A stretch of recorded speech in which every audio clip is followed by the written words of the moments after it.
Assalamualaikum warahmatullahi wabarakatuh. Oke, dalam video kali ini aku membahas tentang perbedaan dari jenjang pendidikan formal kebidanan.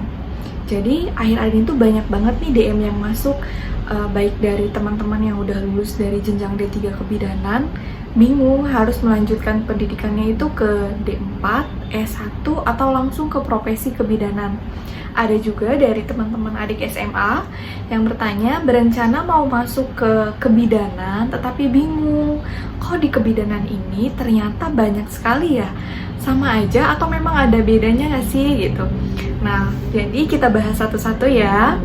Sebelum membahas itu, perlu teman-teman ketahui terlebih dahulu ada undang-undang terbaru tentang kebidanan, yaitu Undang-Undang Nomor 4 Tahun 2019 di pasal 43 bahwa dari lulusan D3 kebidanan atau bidan dengan background pendidikan D3 kebidanan sudah tidak bisa membuka praktik mandiri lagi atau BPM. Kemudian, lulusan dari profesi kebidanan dapat membuka praktik mandiri kebidanan atau BPM. Oke, sampai di sini teman-teman sudah bisa membedakan kan nanti perbedaan antara jenjang pendidikan dari D3, D4, S1, dan profesi kebidanan. Kita bahas satu-satu ya. Yang pertama tentang D3 kebidanan. D3 kebidanan ini merupakan pendidikan vokasi di mana lama masa studinya ini adalah 3 tahun. Nah, setelah teman-teman lulus, gelar yang akan teman-teman peroleh adalah Ahli Madya Kebidanan atau AMD-Keb. Kemudian, pada saat lulus, teman-teman lulus juga dari uji kompetensi dan mendapatkan STR, maka nanti teman-teman dapat bekerja di fasilitas kesehatan atau pelayanan kesehatan seperti puskesmas, kemudian rumah sakit, kemudian di BPM, kemudian juga di klinik swasta. Tetapi sudah tidak bisa membuka praktik mandiri lagi.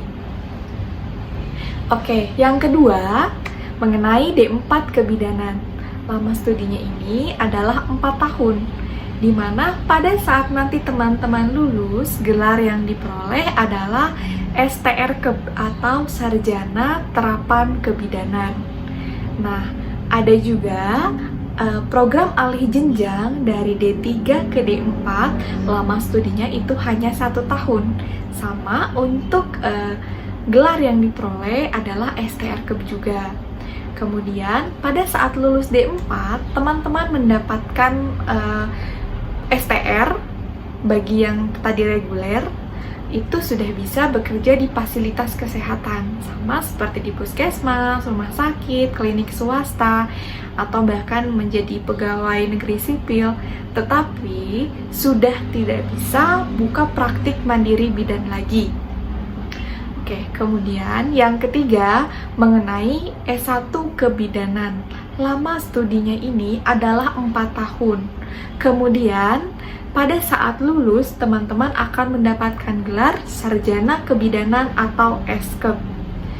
Nah, akan tetapi apabila teman-teman S1 kebidanan yang reguler yang dari SMA pada saat lulus itu tidak bisa bekerja di fasilitas kesehatan, harus satu paket dengan profesi kebidanan baru dapat bekerja di fasilitas kesehatan. Kecuali kalau teman-teman ini merupakan S1 alih jenjang dari D3 ke S1, yang mana nanti ahli jenjang ini memiliki background D3, jadi bisa bekerja pada saat setelah lulus dari S1. Nah, kemudian untuk profesi kebidanan yang keempat, ini lama studinya hanya 1 tahun. Jadi teman-teman perlu menyelesaikan dulu atau memiliki background dulu dari D4 kebidanan atau S1 kebidanan baru bisa melanjutkan ke profesi kebidanan. Pada saat nanti lulus akan mendapatkan gelar BD. Jadi gelarnya misalkan ya, nama saya sendiri Ami Damayanti STR-Keb BD, seperti itu. Apabila sudah selesai dari jenjang profesi kebidanan, teman-teman baru bisa membuka praktik mandiri bidan. Nah, sampai sini sudah cukup jelas, kemudian sudah tidak bingung lagi kan bagi yang mau melanjutkan sekolah atau bagi yang mau bersekolah di kebidanan. Tetapi dalam menentukan pendidikan ini, bagi yang mau melanjutkan atau baru yang mau masuk, perlu mempertimbangkan 3 hal. Yang pertama, tujuan. Tujuan teman-teman untuk kuliah ini apakah hanya untuk bekerja di fasilitas kesehatan, atau teman-teman mempunyai cita-cita untuk membuka praktik mandiri bidan. Oh, saya cita-citanya mau punya tempat praktik sendiri, mau mengelola praktik saya sendiri. Kemudian kalau misalkan seperti itu, otomatis jenjang pendidikannya sudah tahu kan harus sampai mana? Sampai profesi kebidanan. Lain halnya seperti yang pertama, kalau memang hanya mau bekerja di fasilitas kesehatan, itu cukup di D3 atau di D4 kebidanan. Kemudian yang kedua adalah mempertimbangkan dari sisi biaya. Untuk D3 kebidanan tentunya budgetnya akan lebih low dibandingkan dengan yang langsung ambil profesi kebidanan. Kemudian kalau memang mau sampai profesi kebidanan, bagi yang lulusan dari D3 bisa nabung dulu, kerja dulu, lanjut sampai profesi kebidanan. Kemudian pertimbangan yang ketiga adalah waktu.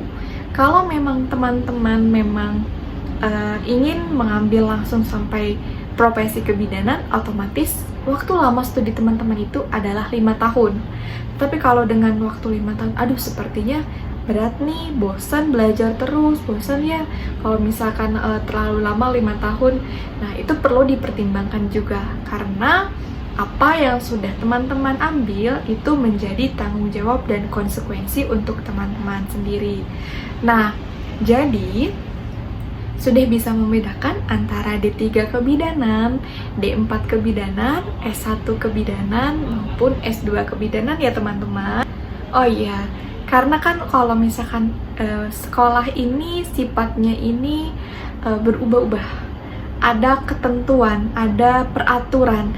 Ketika keluar undang-undang yang baru, seperti profesi kebidanan ini, otomatis kan tadi untuk D3 kebidanan tidak bisa buka BPM.